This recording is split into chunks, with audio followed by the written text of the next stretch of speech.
How many of you, and I want you guys to raise your hands, know who Damar Hamlin is?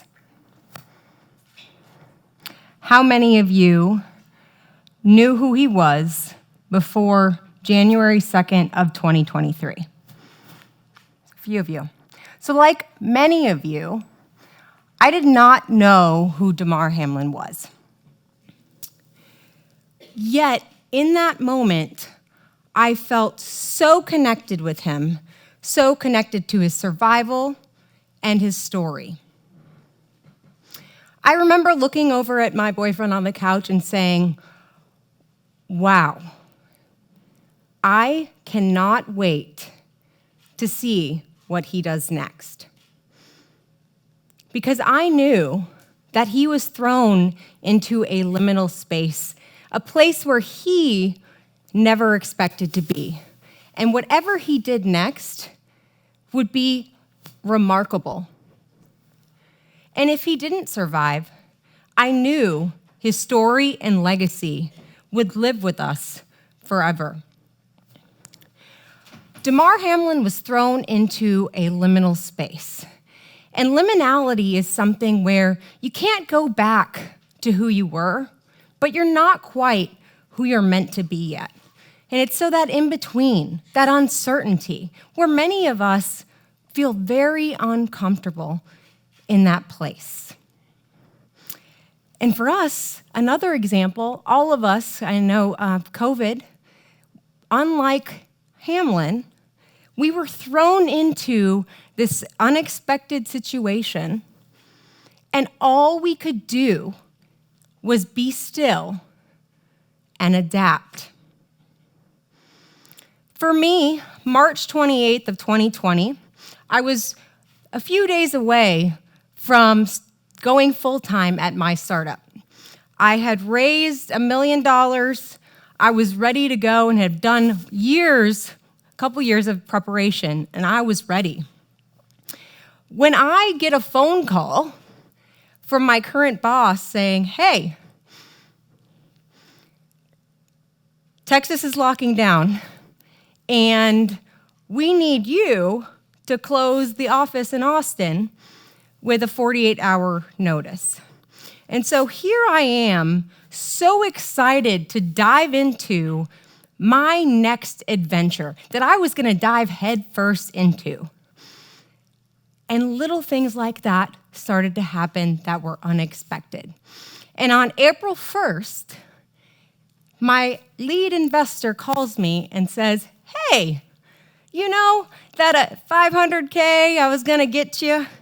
Well, I'm gonna get you $100K in like a month. And the 400, the rest of it, we'll see when we get it to you.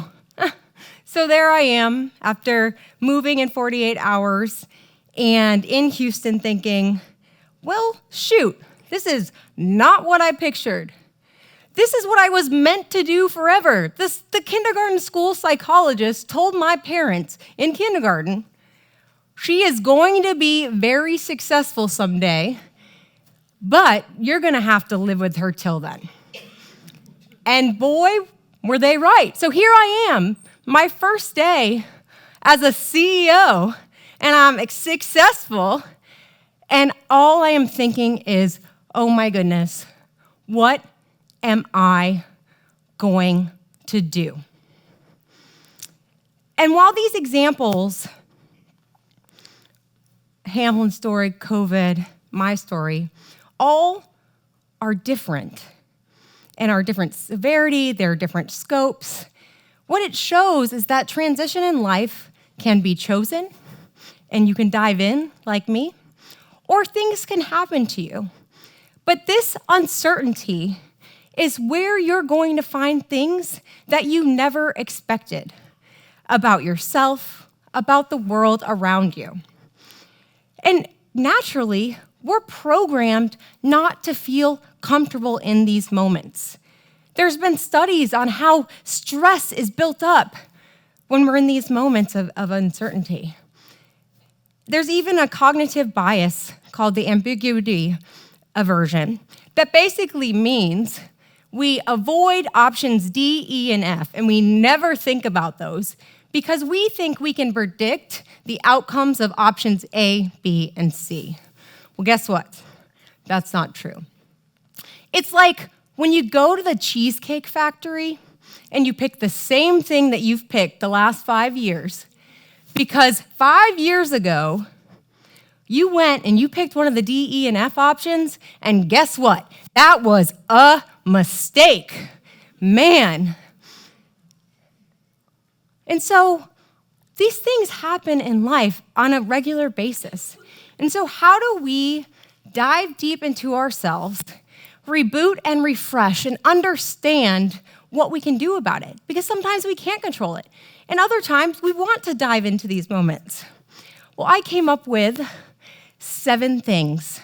And so you're right here in the middle, and so what can you do to feel more comfortable? And what can you do to shift your mindset on really understanding the opportunity in that? The number one thing, embrace the uncertainty. If you're able to change your mindset and understand you're going to discover something magical about yourself in that moment, you'll realize it's an adventure, and there's nothing to be afraid of. You got to keep an open mind about the world around you, about who you are, because you might just surprise yourself. Connect with others and be vulnerable about your transition, because every single one of us on an everyday basis is going through a transition in our life in one way or another. Set intentions, and this doesn't mean you have to do a vision board. This doesn't mean you have to write down, I'm going to get these 10 things done this year. It means know who you are and your values and be comfortable in that, to let whatever happens. And of course, this one I'm terrible at. Thanks, Dad. Be patient. Give yourself the space to grow and take those uncomfortable steps each day. As a founder, there is not one day that I have to not deal with uncertainty. And so all I remember is just take the next step and find the right next step. Celebrate it.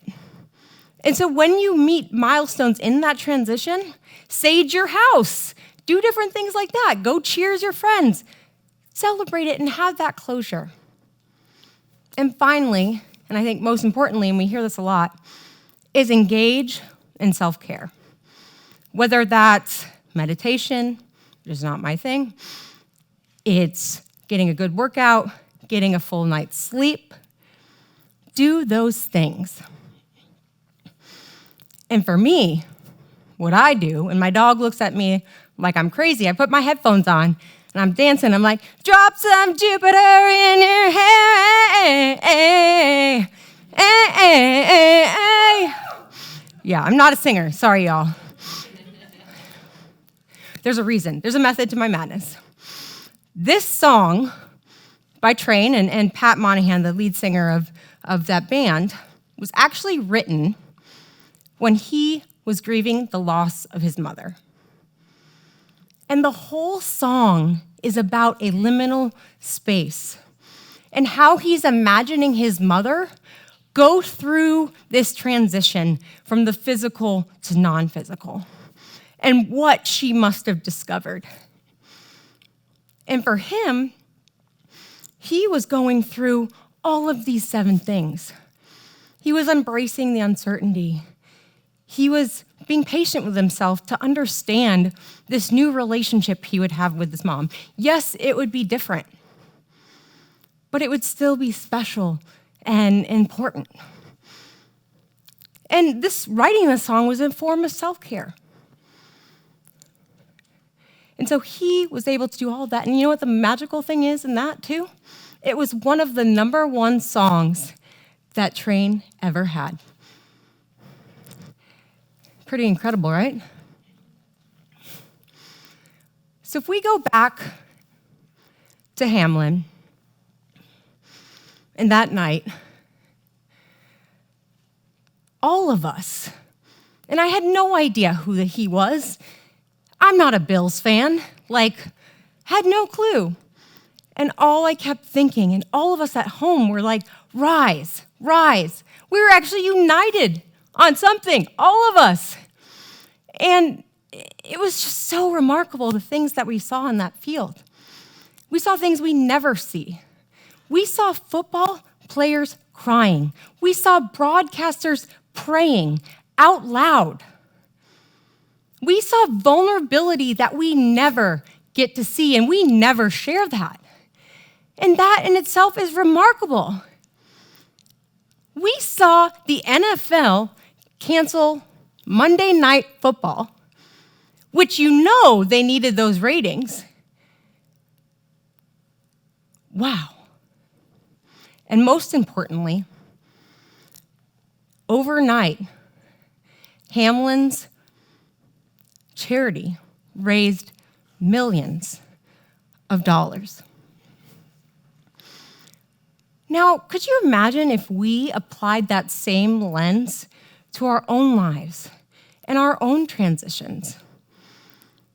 Because I know each one of us would rise, and each one of us would have magical discoveries about ourselves and the world. For me, every day is a new adventure filled with uncertainty, but filled with so much excitement. And every day, 3 years later, my company's still live, so that's a good thing. And I just keep on going and taking those uncomfortable steps. Because the truth is, life is a liminal space. It's the in-between of birth and death. And you don't need a near-death experience to win at your life. You just need to look inside yourself and take that transition and turn it into triumph by taking a single step each day, no matter how uncomfortable it may be, and whether you chose it or not. You can and you will rise. And like I said at the beginning about Hamlin, I cannot wait to see what you do next. Thank you.